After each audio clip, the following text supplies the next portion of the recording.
Moi, j'ai commencé, j'avais 13 ans. Et puis, j'en ai toujours fait. Mon père a monté ça en 42.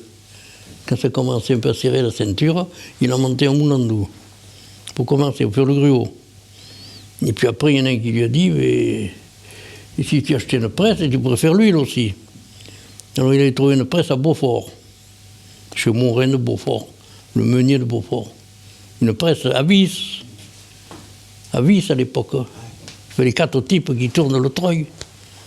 Il y avait de la place, mais enfin ça tournait. Et à l'époque, il y avait du monde pour faire l'huile. Maintenant, je suis tout seul. Enfin, les derniers temps, j'étais tout seul.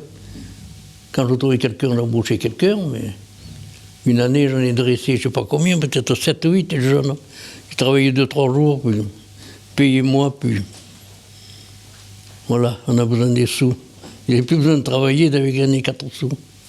On se faisait concurrence. Mais là, on était copains quand même, c'était pas... Lui, il avait sa clientèle ici, et nous, on avait la clientèle de l'autre côté, là-bas. Parce qu'avant, il y avait un divageux aussi. Non, mais vous ne pouvez pas figurer les clients comme ils sont, hein. Celle qui, vous la connaissez un peu, là, qui vous a reçu, elle est venue, elle m'a dit... Si. Oui, alors elle a voulu le prendre. Mais je lui dis, le travail, c'est rien, il faut le faire. Mais les clients, attention, il faut se les farcir. Hein. Alors, vous dit un poids. Moi, j'en ai tant, il n'y a pas besoin de peser. On pèse, il y en a 3 ou 4 kilos de moins. Alors, si on dit rien, c'est 3 ou 4 kilos qui passent à côté. Alors, quand ça arrive dans la poêle, je dis, ouh, je leur dis, mais oh, elle est grosse, t'as passé. Il dit, oh non, non, non, non. Je lui dis, regarde un peu. Je lui dis, on va mesurer l'huile quand il coule, on verra.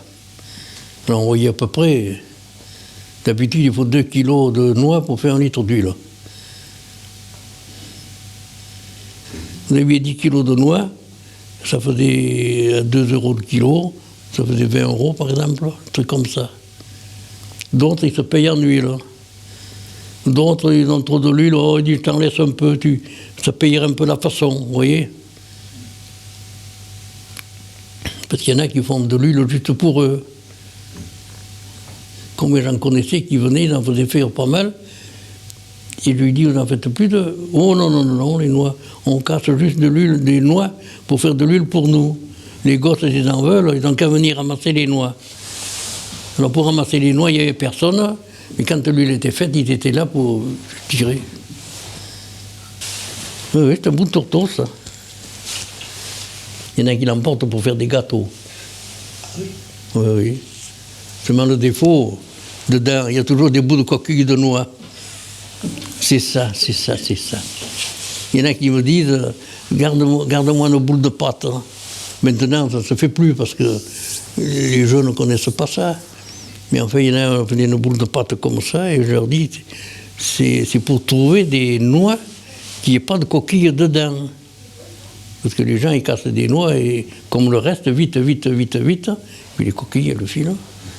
Ça passe au moulin d'eau, ça s'écrase. Et puis quand vous les mangez, ça c'est pas bon, on le sent. Hein. Ou alors ils font des gâteaux avec des... C'est pas mauvais. Faut pas qu'il y en ait trop de noix. C'est trouble l'huile, quand vous le faites. Hein. C'est comme le vin quand vous le passez au pressoir. Et ils le font après. Il y a ça de grappe. Hein. Vous mélangez ça pour faire la salade. C'est bon, ça donne un bon goût. J'ai bataillé pour trouver des greffes. Il ne faut pas vous imaginer ce que les parasites, ils courent dessus. C'est une nouvelle mouche, il y a 2-3 ans qu'elle vient, elle pique la noix et elle arrive à faire 16 ou 17 petits vers et ça mange la bogue verte et la noix elle tombe, c'est tout noir. Et puis il n'y a plus de noix, il n'y a plus de noyer, il n'y a plus de noix. Et il n'y a plus personne pour ramasser les noix. Dans le temps, il y avait toujours quelques vieux dans les fermes. Mais les vieux sont partis, les jeunes, ils arrachent les noyers pour passer la machine. On ne trouve personne. Hein. Des fois, j'avais 7 ou 8 types qui ramassaient des noix. Mais maintenant, vous ne trouvez plus personne. Hein. Les gens ne se baissent plus. Ils sont payés pour rien faire, oui, oui. Alors, le premier jour, on peut mal aux jambes, le lendemain, mal aux reins, puis après... partez papillon. Ou alors ceux qui en plantent, c'est tout ramassé à la machine, ça part au commerce. Hein. On regarde des noix peut-être pour manger, c'est tout. Quand c'est bon, les noix, moi j'en mange 2, 3 tous les jours. Il paraît que c'est très bon pour le ciboulot. Moi, je sais pas, hein.